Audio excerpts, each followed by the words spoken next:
Welcome to the Cypher Podcast, where we discuss all things Psi-related and our paranormal world. In today's episode, we change it up a bit from ancient mysteries and anomalous creatures, and we're going high-tech. In this episode, we'll be discussing the secret origin of Bitcoin's elusive creator, the person known as Satoshi Nakamoto. In our After Hours episode, we'll continue the discussion by looking at Bitcoin going into 2025, and just where the crypto market is headed in general. So if that interests you, follow along. Let's just say, though, it's not going to be smooth sailing, and I'll be presenting some of my data on a somewhat an ominous event that showed up in my work this past week, which I loosely described as the big oops. So you're not going to want to miss that. If you want access to all of our After Hours episodes, you can become a member of the Cypher community over on our website. That's cypher.com or remoteviewingpodcast.com. We hope you'll join us there. So before we jump into the episode, and Emily's done a lot of research on this about what some of the theories are out there about Satoshi, why she decided to pick Bitcoin as a task. It was a pretty interesting one for me, but it might be relevant here to put a little bit of a disclaimer that I know not everybody is a huge fan of cryptos or cryptocurrency or any of this kind of stuff. But some of you are fanatics. You love it. I love it. Like I do market research and market remote viewing every day. But if this isn't your thing necessarily, I would definitely encourage you to hang around, listen to the show. We have some pretty interesting pieces of story here that I think are fascinating about the lore, about the whys behind it, the implications of the tech. And I just encourage you to hang around. It's an interesting one. Even the After Hours, kind of the future implications, is going to be a cool recording, I think. So just a little disclaimer out there for you. So with that, I'll hand it off to you, Emily. Who is Satoshi Nakamoto, this mysterious figure that no one knows? Thanks, Brett.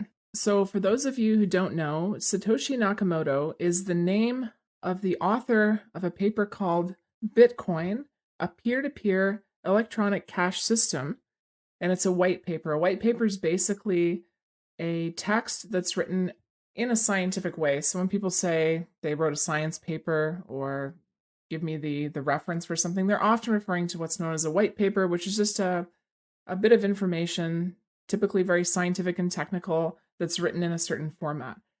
And so the author of this goes by the name of Satoshi Nakamoto. So we'll get into how we think this might be one individual or multiple individuals. I'll cover those theories in just a minute. But basically, this paper, along with the code, is what was released to the world, released into the wild, and it's the basis for what people now know as Bitcoin or the Bitcoin network or the blockchain. All those terms are kind of intermingled. And it's, for better or worse, had an effect of basically shifting some paradigms in our financial world. Prior to this, there was no way to have a means of exchanging value online without a third party. So if you wanted to buy something online, you needed to use your credit card or your debit card, and it involved your bank. It involved the money system of your country. If you're in America, you had your US dollar money system. And you had to rely on this big apparatus of the financial world. And along comes Bitcoin, and all of a sudden now, you don't need any third parties. You want to buy something, you just send the currency directly to the other party, the person you're buying the thing from. So there's no other parties involved, which is a bit mind-blowing. I don't think we're going to get into all the technical details on how that works here in this show, but that's the main takeaway, is that there was this breakthrough idea, and it's an idea more than a technology, on how to achieve this across the internet without a centralized control points. There's no single authority that's like the Bitcoin office where you can go to and knock on the door and talk to the manager. It's a completely decentralized platform, and that has its own challenges and it has its own advantages. And we'll get into that, I'm sure, later in the show. So my reason for choosing this particular task, which was actually having a look at the people who authored the Bitcoin white paper at the time of their authoring. I was hoping to capture the actual individual or individuals who were responsible for evolving the system, basically who's behind it, because there is this mystery around it. These people or person basically wrote the paper, and disappeared. And it's now a multi-billion, almost into the trillions dollar industry that is just created by someone who vanished. And so it's sort of a mystery, and part of what we do on this show is we look into mysteries, and that is the main reason we chose this topic.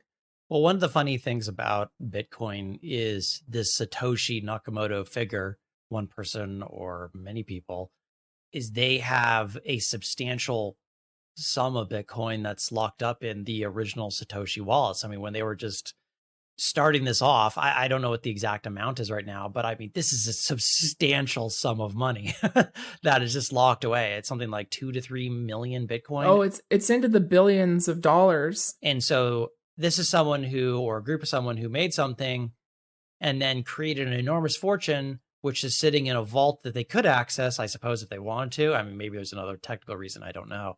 But they're not even touching it. They're multi-billionaires, but they're like, I got better things to do. That's what it seems like. Right. And that's a very good point, Brett, that we have this money that was, that they at the time when they were setting this whole process up was worth almost nothing and basically had no value to start. It would have been, you could buy a cheeseburger or a pizza with it. Now it's into the billions of dollars, and no one has stepped forward to claim this account. It's sort of like if you imagine sort of a bank accounts maybe in the Swiss bank locked away in a mountain, and no one's claiming this giant fortune, and who knows who has the key. The key is out there somewhere. It's a mystery. So obviously these people weren't necessarily motivated by money itself, even though they created a money system. I think that's enough backstory to get us started, just to set the scene. I'd like to get right into the data and actually describe. We have a bit of data in Brett's session that describes what he refers to as the life form, but basically not necessarily assuming it's a person, but in this case we think it is.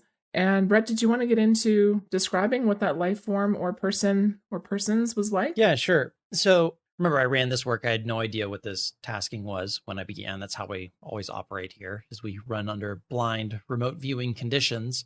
And so when I first put my attention on this, I got a couple key ideas about what this task was about. The first was I had a life form of some kind, and I had an origin story of some sort of dynamic that there was a big error around. And so it's like there was this is publicly known about someone or something, and there was a persona or a briefing that was assembled for mass consumption. It's fake. I think most people have that understanding who are familiar with Satoshi. It's a pseudonym. It's probably Satoshi Nakamoto is not someone's real name. It's a name or a pseudonym that was created to mask the actual identity of the people or person who created the system itself. And that was the very first thing I picked up on, is that there's a false origin story here, and the real story is not public knowledge. I picked up on one other thing at the beginning here with the life form that I think is related to the tasking, which you set up as the person or persons known as Satoshi Nakamoto. Described them at the time of authoring this white paper. I actually had this book in my session, which I'll talk about this a little bit later in my work, but it almost felt like a religious document, and the way things were being presented about the world it was a great story that was missing some of the truth, is what it seemed like. So it seemed like a narrative someone was trying to push. It was a kind of almost propaganda about something in the world. And my closest analogy I was coming to is like, this is almost a religion. And again, I'll get into that data more, but David, maybe you got some interesting stuff about the life form too in your initial work. Yeah, I have taken this tasking apparently super literally, because as soon as I start digging into this life form, what I realize I'm describing is just conscious thought, like not a complete life form. A complete person would be like body, a mind, a subconscious, all these bits. And I pretty quickly realize all we're talking about here is just like somebody's thought processes, what they're pretty consciously thinking about. I had the paper as well. I said flat projection, slice frame, and then AOL'd paper because I just saw this big sheet in front of me. But I didn't describe it as propaganda. I said, well, there's limited scope for emotional engagement. This is like a social media post, it's something that somebody's just chuck it out there. You're one of those Bitcoin believers. I mean, I'm on the fence, I suppose. I'm a believer in principle, but I'm not hodling a lot of Bitcoin. I'm all in Doge. There you go. So my session doesn't say that this is one person, and I suspect it is more than one person. And we're looking at a kind of, I don't know, would you call it a portmanteau of, or a montage of all these different people and just what's happening as the paper is being written, and maybe the reason that I've zeroed in on like what the thought process is going on there is because that's what's common between all these people. So that's what we can describe. Because like one person will be sitting over here typing in some stuff and collaborating, and you can't answer that as a single life form, satoshi. So perhaps that explains the weird way I've gone into this. But what's really interesting about this data that I've got, it's super specific about the authorship of what's going on. And I thought my session was actually describing like enlightenment or some kind of big change in consciousness, because there's like all of this mental noise spinning around. I said it's like there's a party going on in their head. It's swirling around, it's mixing up. But this is a result of something else. It's like turbulence, like a smoke ring. It dissipates over time, and it carries a little gem of something with it, like this kernel of an idea, this glowing, bright, brilliant creation that kind of falls out of this ideation process of mixing things together. And I think this is kind of heuristic, intuitive thought. There's that idea of people have their best thoughts when they're in the shower in the morning or sat on the toilet and they have to go and grab a pen and paper, because if you set your intent to answer the question and then you just let it go, the answer will bubble up. There's this process going on. And I think that's what's happening here. I'm describing this moment of genius as the idea comes into being. Yeah, David, it really does sound like you're describing a paper writing process. I know people who are in the academic space, and this is exactly what they go through. I've watched academic papers get published. It's spot on. And it definitely seems like you've keyed into several individuals or a group working together, collaborating on a paper. And that's actually the most common way these papers get written and published, is through collaborations. Very seldom are papers just written by one individual. Brett, did you also get anything in your session on multiple individuals, or did you get a sense of that in your data? I did, yeah. So not only was the origin story kind of this false for mass consumption designed thing around this book that was being written or created, is it was interesting, the dichotomy I had a central figure that seemed to be the most important. And my assumption post feedback is that is if there is a single Satoshi, that's this individual. It's the originator of the idea. But I had 3 other life forms around this individual, which when I explored the site, I was like, what? These people aren't here, but they're all still working on this, or they're connected with this. And I had all of these descriptions of using like sat phones and satellite dishes for communication and uploading things to the cloud. Yeah, I did have 4 people total, but there seemed to be a primary central individual that was responsible for the creation of this book that seemed to me more like almost a religious document than anything else. But again, it's just the way the data came across in the session. Doesn't mean it's actually a religious document, but I don't know. You look on crypto Twitter and you might find some religious fanatics out there around the subject. So that's how I perceived it. I have a bunch of technical stuff in my session about what's actually in the white paper, and I use technical terms like atomic and immutable, which are usually used to describe aspects of databases and stuff. I say that once a conclusion is reached, it cannot be undone, like breaking open a stone, irreversible, describing this only forward, never backward action of a blockchain. So I say it makes a single point. This information is inherent in this process and appears impartially as is. I'm not 100% sure whether this is describing the white paper itself and it being like an impartial thing, or whether it's describing how blockchain works, right? Because the white paper is a document that describes how blockchain works, so it's a little bit hard to tease them apart. There is some interesting stuff next, though, that there's a contrast between the before and after states. The hidden dark becomes revealed light, which I guess is about having a public ledger, right? So we can see all the transactions. This is discovered or deduced via something like talk. But in terms of the intent, purpose of the Satoshi, or Satoshis plural, in writing the white paper, I got some interesting stuff that says their intent is loving, but it's like, this is what I got, take it or leave it. It's not a negotiation. They're just putting it there. They're not intending to enter into discussion. They're going, here is this thing, have it.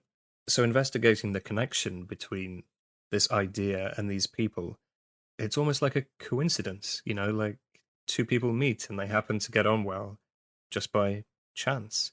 So maybe this wasn't their idea, and they're the ones that turned it into this thing and put it out there. But it's what's their purpose towards the idea? They have no exact purpose. This just is. And I had an AOL of synchronicity, like an acausal thing, which reminded me of that saying, people don't have ideas, ideas have people. So perhaps this concept of blockchain and electronic cash that actually sort of works was kind of, its time was now. And if these Satoshis or Satoshi hadn't done this, somebody else would have done. All of the pieces were there and that idea wanted to happen. Maybe that's a bit of a woo-woo idea about ideas for some people, but just putting it out there. So, David, based on what my research uncovered about the history of digital currencies in general, you're absolutely right. Your data is spot on in that they basically took what others had done and then assembled them in a certain way to solve a particular set of problems, which are getting into a lot of technical stuff we don't want to cover in the show, but they just assembled different pieces into this sort of masterpiece and dropped it on the world, and it did have a paradigm shifting effect. Now, some might argue that this had a propaganda or political slant to it. There's certainly an element of that in the introduction of the paper, where they're criticizing the existing money system, and there's people who think that the existing money system is wonderful, and there's people who think it's not. And there's also a bit of a political statement. There's a newspaper headline in what's called the Inception block, which is basically the first entry in this blockchain ledger, that cites something about a bailout. So there's definitely some political slants, but the paper and the code stand on its own merit. And I think maybe that's what you were picking up on. Yeah, there's this idea that's rather prevalent, is you have the true believers of Bitcoin out there, that Bitcoin is the only true form of money, everything else is nonsense, and which, well, money's been around for longer than they've been alive, and longer than, we've been using this money thing for a long time. This is a different way of using it. And I feel like that's maybe what I picked up on my session, is that there's this dichotomy of money should be decentralized. That's what Satoshi believed and what he wrote about in the white paper, along with how. But then the existing system, traditional finance, doesn't view it that way. And it's not the way we've been doing things in recorded history. Things have been centralized. You have a bank. Your bank protects your money. That's FDIC insured, that if the bank gets robbed, then the government and the taxpayers will cover that. Is that safety versus more personal responsibility? Because if anyone's ever used a Bitcoin wallet, like a ledger, it's really up to you to make sure that everything is correct. There's no second chances with it.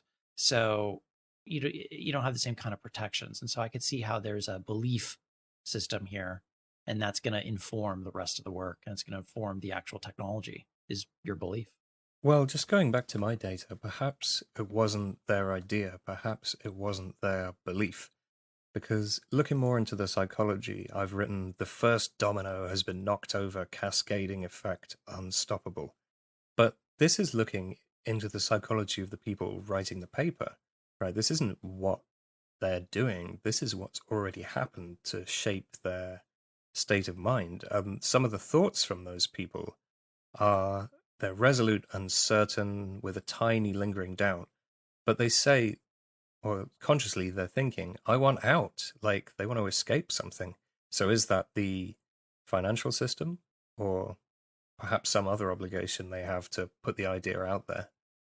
Because we have no idea who these people are or person, and critically, we don't know why they're doing this. So we have the assumption, oh, Satoshi published the thing, so Satoshi created the thing, but we actually can't say that for sure. So shifting gears back to the actual individuals and where they were located, I know, Brett, you had some information in your session about the actual site of at least one of the individuals. And while we're going to give you some context to sort of understand maybe the whole creation process, we aren't going to actually tell you real locations. These people put a lot of effort into being anonymous and disappearing, and we don't feel it's our position to sort of dox them or out them or do anything that would actually direct you to them. But it is helpful to understand the context of the story. Brett, did you want to share what site data you got about the location of the individuals and how they were perhaps communicating with each other? Yeah, I think it paints a picture of who these people were to kind of understand their local environment because of the data that came out as a result of it. These weren't techies living in San Francisco, working a tech job that in their spare time they decide to write some code and hey, now they're Satoshi. I imagine if it was that kind of an individual, the temptation to access the original wallets that have tens to hundreds of billions of dollars, well, maybe tens of billions of dollars now, the price has dropped at the time of the recording. They would have probably been tempted to grab it. Where these people are, or at least the primary figure is, which is what I got on my session, kind of helps us understand what kind of person they are. Because I was describing an incredibly remote area. I felt like I was on a farm. There's mud everywhere. There's a farmhouse. There's a sort of red brick structure, and it's kind of remote, cold and windy, and it just feels like I'm in a mountain retreat. This is a hideaway for a hermit that's trying to get as far away from society as they possibly can. I think that fits the idea of if someone's going to create or work on a technology that helps people become liberated from traditional finance. Hey, you don't need big banks. Here's a new way of operating in the world with transactions that I suppose it fits that they'd also perhaps try and physically remove themselves from society, not just financially, but also just where they are. And so I felt completely off grid. I felt like there was a communication array that they had set up on the property. I described something like an antenna array that's being used for communication with these other life forms that were ancillary to the project. I didn't really explore them, but there was communication back and forth that didn't feel like they were located at the site. And it seemed kind of hacked together, like a tin can antenna. Like this was some DIY. It's like he built his own antenna. That's what it kind of feels like. It's like someone who has a decent amount of technical know-how, but is going to do everything himself. It's like, I'm not going to buy that antenna from Amazon. They're going to track me. I'm going to build my own antenna. This is the vibe I'm getting from this site. Is the guy built the place himself? He built the technology himself. It's kind of hacked together, and it's like another form of this individual removing himself from and separating himself from the traditional system, the centralized system.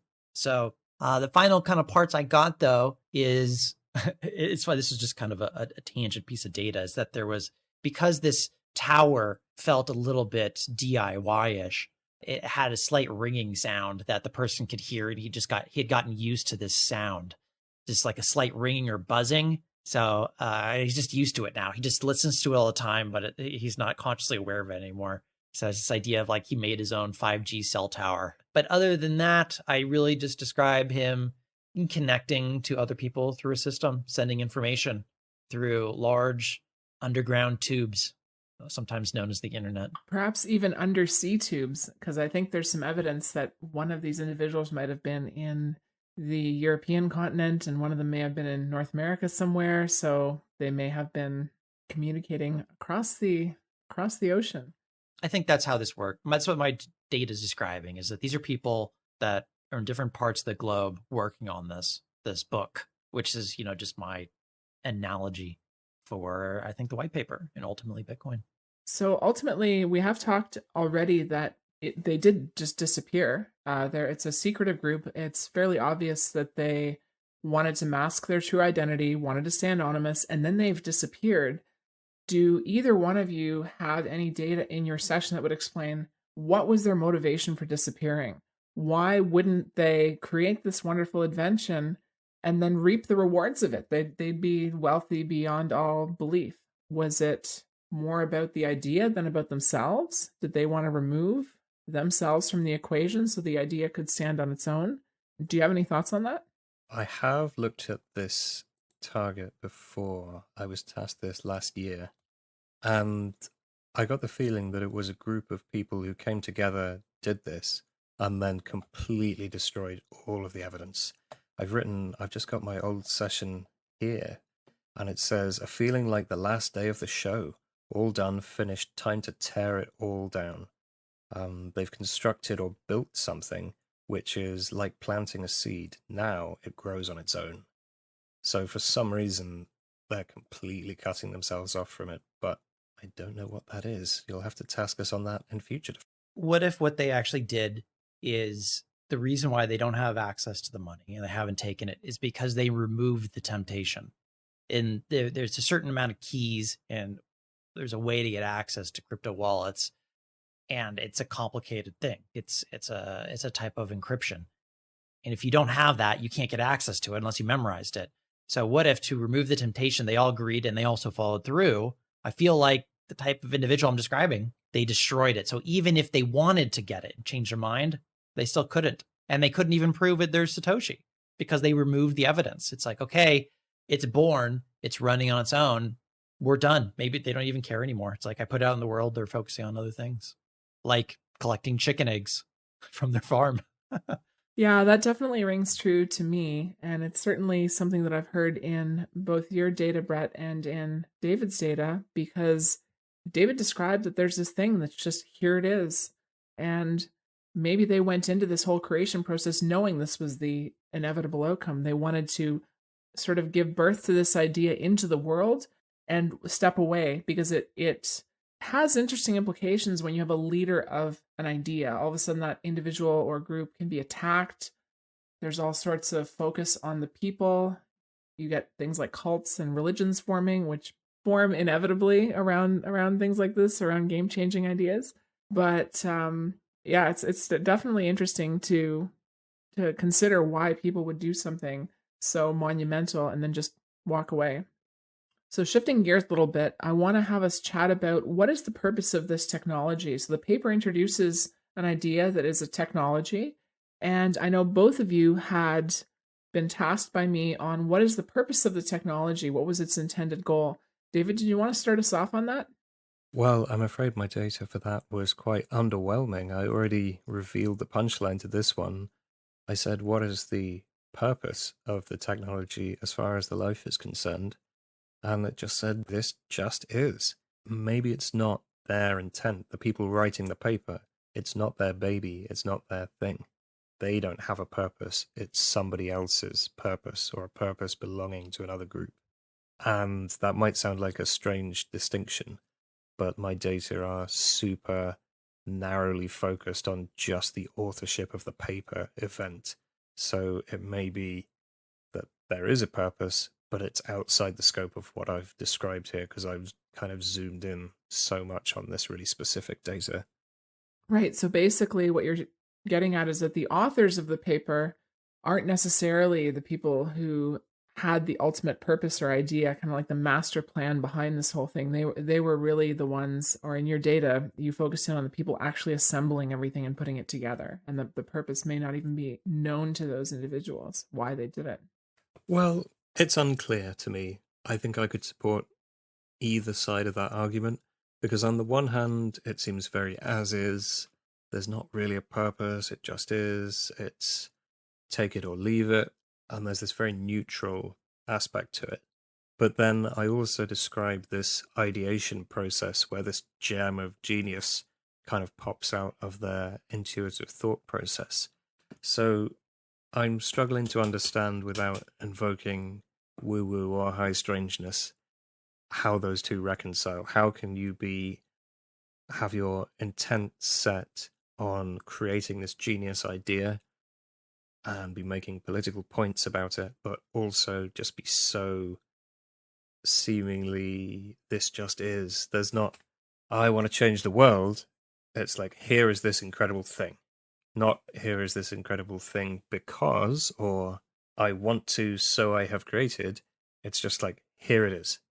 I did also, I looked at the purpose of the technology and even the technology itself. Part of the thing that we do in remote viewing is that's helpful is if some of our data is directly feedbackable, like we know this is what exists, we know what Bitcoin is. And so if there's information in my work that's describing the known elements of Bitcoin, that's usually a helpful thing. And then there's going to be the unknowns in that session that help tell a story and speculate on what could be behind the mystery. And so I did in my work, when looking at the tech, describe the technology. I had something that was similar to a neural network. There's energy that was moving at the speed of light between different networked nodes. I drew a little sketch of like CPUs or technology chipsets that were connected on motherboards. And then an interesting part about the actual tech itself is I focused, and I'll talk more about this in after hours to some of the future implications, but it's the enormous energy draw. And this is something that is actually really current day political, is that a lot of people don't like Bitcoin because of the environmental effect that it has, where it's just, how do you make more money? Will you increase hash power? How do you increase hash power? Will you run more computers, more mining rigs? How do you run more mining rigs? Well, first you have to buy them and then you have to power them with electricity. And so I actually got this idea of, this is a technological system that requires an enormous power draw that is unsustainable. This is not maintainable. And I think in the after hours, I'll point to why. So I wanted to point out for the listeners who don't know what this term mining is, just give you a really simple way to think about it. Basically, it's like every 10 minutes, there's a giant lottery that is existing on the Bitcoin network. And the way you buy lottery tickets is by doing these calculations. And so the more calculations you can do, the more lottery tickets you can buy. And the more lottery tickets you buy, your odds of winning go up. And you actually, by playing this lottery, you're actually securing the network through a very technical process. And you're also getting a reward for doing that. And that's how new Bitcoins actually come into existence. So just to clarify a little bit around that. So this actually, I think, leads me into the purpose of the tech, which is another simple analogy that came up was, it's like everyone's on a boat and has a paddle and they're helping move the boat along. And that's where this decentralized network kind of comes into play. And so no one person has the keys to the kingdom. Everybody helps, just like everyone on the boat with a paddle helps move this thing along. Interestingly here, this may move into our last kind of public reveal of our work. That's where this kind of becomes a little bit religious to me. It has that feel, because I described it that the purpose of the technology, one of them is to cause division, is to create a fracturing in society. That it's a kind of technology that some people are borderline religious about. It has caused a fractionation, a separation, in a similar way to how religions operate. This is a polarizing subject. Something here at the site is metaphorically like the Sermon on the Mount, like an AI God telling people how to live. So it's like a religious text. It's just the analogy that I got in the session. And you talk to some of these true believers about Bitcoin, they'll tell you to mortgage your house, take out every single credit card you can, borrow money from your friends, dig up your savings, everything, and put it into Bitcoin. Personally, I think that's insane. But that sounds to me like someone who's bought into a religion, kind of hook and sinker, and has left all the critical thinking on the side. And that exists around this subject. And so as far as the purpose, I do think that the purpose of not only designing the tech, yes, there is, I think, the value proposition it has, and it does have a value proposition. Personally, I believe that. But I do think one of the integral purposes of it was to cause this kind of fracture in society, because it's table flipping. They wanted to table flip the financial system. That's the purpose. And as a result, it's created some fanatics. So there is a very eclectic group of people in this community. Brett just talked about how there's people that almost have a religious fanaticism about it. There's another segment that looks at how to actually apply what we do, remote viewing, into predicting what's going to happen in crypto markets. There's a whole culture that's evolved around this. And I know, Brett, that you've had some experience in working with this. I'm sure the audience would like to know, is this something that actually works? If I want to try my hand at remote viewing, is applying a form of remote viewing to predicting the crypto markets perhaps a way that I could get into this? Does it work? Does it not work? What are your thoughts, Brett? Well, I would always suggest that anything that comes to do with crypto and just anything in finance, you should be really careful with. So that doesn't mean you can't explore it. And it is something, you're absolutely correct. This is something that I've actually have a personal interest in, using remote viewing in finance, not necessarily crypto exclusively. I've done a lot of work for traditional finance institutions and investment funds using remote viewing, but if it works for that, it certainly should work for crypto. And back in 2019, I had an investor approach me wanting to actually look at Bitcoin. And this was back before I really was that interested in it. But I ended up doing an ERV session for them. And it was kind of funny because what I ended up doing in the ERV session was going forward in time in the ERV session about 4 months. I landed in New York on the street corner, and I ended up talking to the investor in my remote viewing session saying, so how's Bitcoin going these days?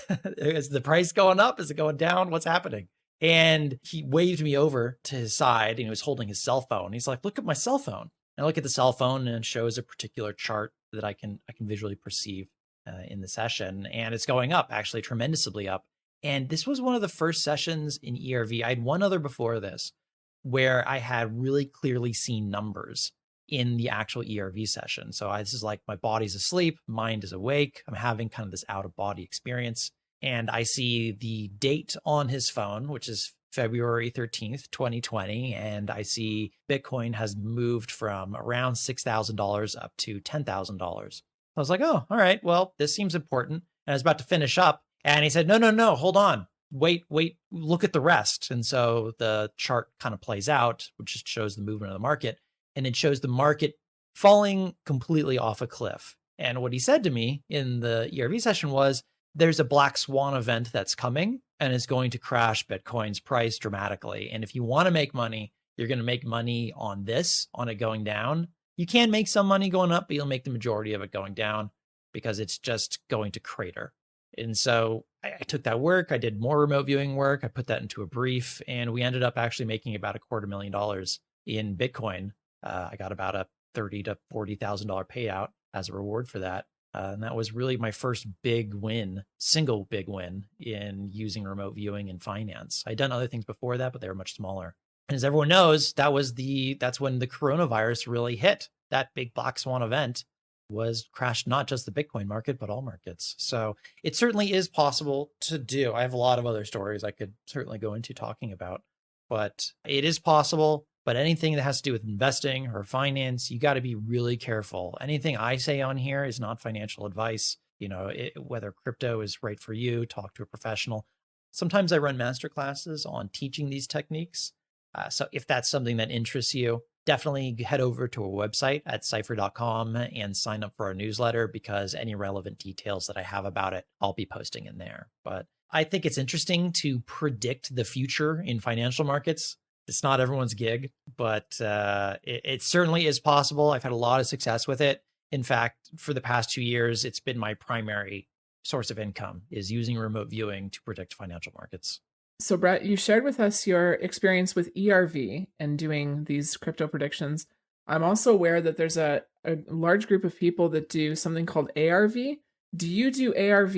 And can you explain to the audience who might not know, what is ARV? How does that work? Yeah, it's a different type of remote viewing where instead of just trying to see a narrative in an ERV session to describe the future, what you do is you just associate two outcomes with either objects or different photos. So maybe I got a photo of a dog. That means Bitcoin's going to the moon. And then I have another photo of a building, and that means Bitcoin's going to zero.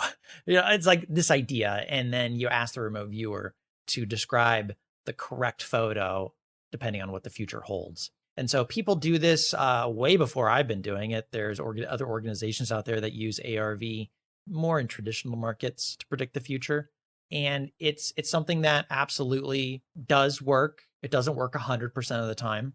It seems to be the best viewers can hold around a 65 to 75% hit rate, which, trust me, is more than enough to make money off of. But there are some nuances in it. When I teach these master classes on this, I go over this specifically because it is a primary technique that I use personally. So thanks, Brett, for sharing that. Hopefully the listeners who find that interesting will check out our website, register, and sign up for our newsletter. I think it's time to wrap this episode up, but I wanted to just do a quick round of all of us reacting to what do we think about Bitcoin? What is our take on the whole Bitcoin crypto ecosystem? David, why don't you start us off? So every time I try to understand things like NFTs and these crazy new blockchain innovations, I end up feeling really old and like I don't care enough to understand the technicalities of it. In theory, I love it. It's great. Politically, I like it. I'm a big fan of decentralized systems or anything where power and control is spread out. Because I think if we look at history and what we can observe as humans, and things centralize and concentrate, eventually they break. I think our current financial system is creaking at the seams and has been for a long time. So the question is really, when it breaks, is it going to be replaced by something which benefits us, or is it going to be replaced by something which screws us even harder? So I think public crypto innovation could be a positive way forward there. But I'm going to leave the technical details to the experts. So I definitely agree with pretty much everything you said there, David. I think one of the aspects of it that interests me the most is the experimentation. There's a lot of different competing ideas. It's sort of a marketplace. There's a lot of these things called altcoins out there, which are alternatives to Bitcoin that people have come up with. And I just find it so fascinating that we have this like living laboratory. I almost see it as a giant social experiment. And I'm very interested in it from that standpoint, is that what is the future going to hold for this giant social experiment? Because as David pointed out, there's major instabilities and issues with the current money system, and sooner or later things are going to change. So why not have the experiments to see what might work and what might be some good ideas that we can come up with? Personally, I think I have a little bit of a love-hate relationship with cryptos. I really do. I agree with you guys. I like this idea of empowering the individual. I'm always going to be pro something that gives more power back to the person. Simultaneously, though, what this has created, due to it being the Wild West, due to it being in its infancy, it's created a tremendous amount of fraud and what's referred to in the industry as rug pulls. It's people who don't necessarily have the technical know-how getting enticed into it because of how much money can be made. It's like a lure. Like, oh, big gains, Bitcoin only go up, all these things. And then unsuspecting people get into it and then they lose all of their money. And now that is their responsibility. Any kind of investment, I think, is their responsibility. But when you see this happening at such a large scale, all the time, nonstop, it makes me pause and wonder, is this really the best way we should be going about doing this? Is there a better way? It doesn't mean that I'm a supporter of traditional finance. There are significant problems with it, but is this really the best solution to just make it a Wild West? I think it causes a substantial amount of harm as well because of that, where people lose a lot of money. And it's why, personally, I'm not a long-term investor of cryptos. I'm a trader. I use remote viewing to get in and out of the market because I have seen way too many events of people losing 100% of their account value due to a crypto or an altcoin's creators stealing it from everybody and disappearing. I don't trust people like just to hold my money, or if I put something in an altcoin, I don't trust them to always follow through. So I think there is a future here that is positive. I think we will even get there, some version of it.